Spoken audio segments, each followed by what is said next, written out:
Okay, well here we are in northeast Texas, in Denison, Texas.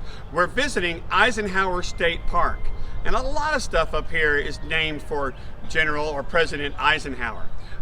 Why do you think that is? Well, why are they so interested in Eisenhower here in this corner of North Texas?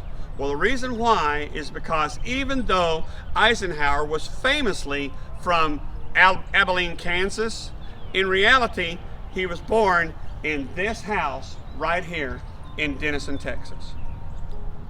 In 1889, his family moved from Kansas to Denison, Texas. At the time, the Katy Railroad was coming to town, and this was a strategic location for business, because right here by the Oklahoma border, right in the center of the continent, it was a great place, and there were jobs here.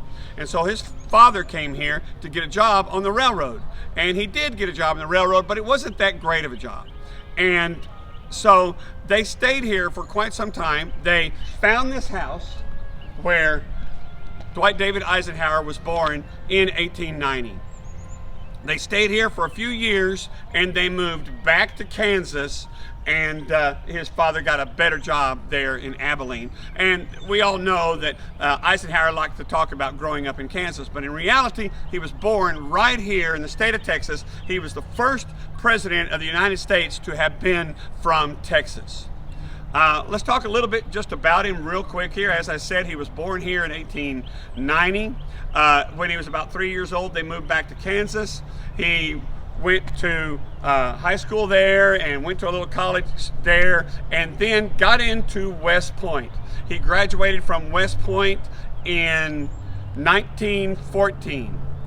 Just in time for World War I, okay? He went and served quite well in World War I. Between the wars, he served in a lot of other different ways, and then World War II came about.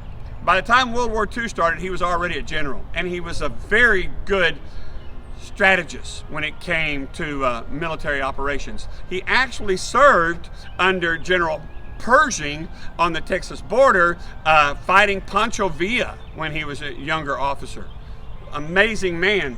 So did Patton, for example. Now, Patton graduated West Point in 1909, and as I said, Eisenhower graduated in 1914. It's interesting because over half of the graduates of West Point at that time became generals. They say that's the class that stars fell upon, because so many of them, if they didn't get wounded or killed in World War I, or decided to not have a career in the military, they became generals. Half the class that year became generals in the United States Army. So it was quite quite the time. And he served in, he was a general by the time World War II started, and he was recognized as a brilliant strategist. By the time we really started getting involved in World War II, it was time to attack the Nazis head on in North Africa. And General Eisenhower was given the job of leading the attack on North Africa, the invasion of North Africa, to capture the Germans and the Nazis, defeat the Nazis there in North Africa. It was almost like practice for D-Day, to be quite honest.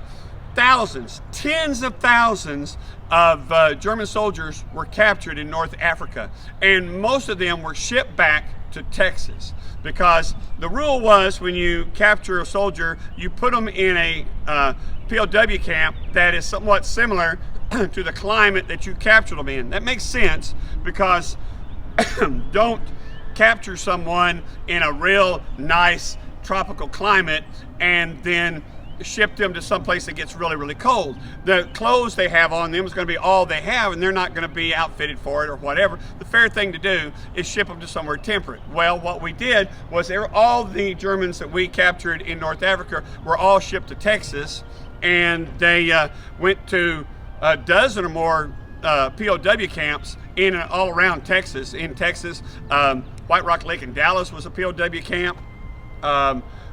Galveston Island was a German POW camp. A large part of it was a POW camp. And even up at Lake Texoma, check out our video of history about Lake Texoma, and you'll see that it was a POW camp as well. Tens of thousands of them, and they were captured more or less at the hand of the man that was born right here, Dwight David Eisenhower.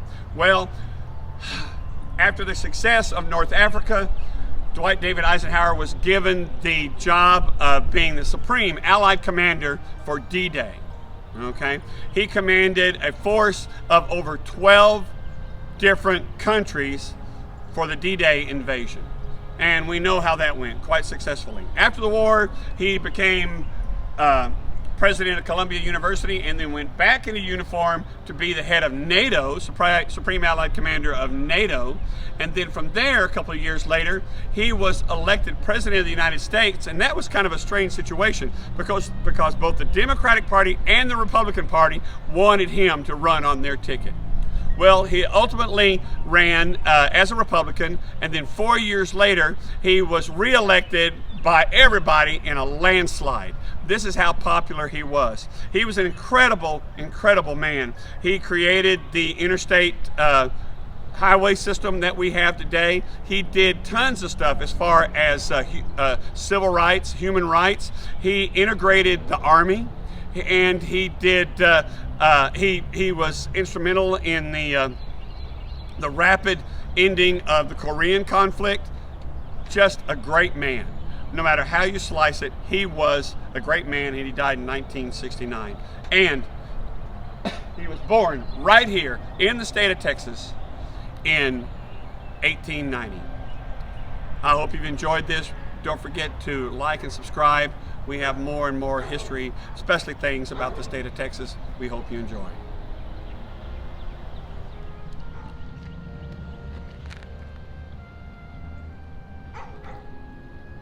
At the time, the Eisenhowers lived in the little White House, and when Dwight David was born, the Katy Railroad that came to Denison ran right in front of the house, just right there, and they left this here to show what it was like. And you can see the right-of-way on either end of it, in place you can look down in these alleyways kind of things, but that was the Katy Railroad that ran right past their house, right in front of their house. How about that?